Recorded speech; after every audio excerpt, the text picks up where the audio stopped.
John, I like John. John's great. Um, you heard it here first. That's a reflection. John is great. Thank you. All right, moving on.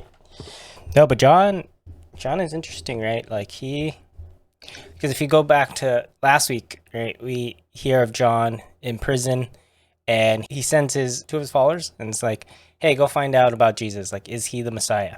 At the end of last week's reading, right, we do get a call back where Jesus is asking people, like, what did you go out to the desert to see? Like, why did you go to John? Like, what were you looking for? And he kind of makes a call back to this, and it's like, remember what happened at the Jordan. And yeah, that's what we're looking at right now. For me, what stood out is John's humility. He is obviously the prophet that's come to prepare the way for Christ, but he puts it so simply, yet so powerfully. I am the voice of one crying in the wilderness, make straight the way of the Lord. For me, that stands out because I think that is one area that I can tend to struggle with.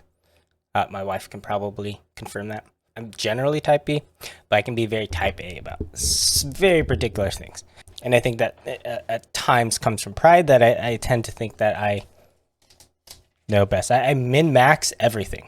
And usually I will think that I found the most efficient way to do something.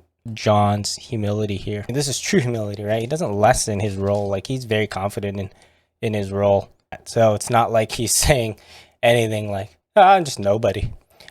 He knows who he is, but he doesn't like bolster it. He doesn't make it bigger than it is. I think for me, what I'm getting and just a desire to grow in that humility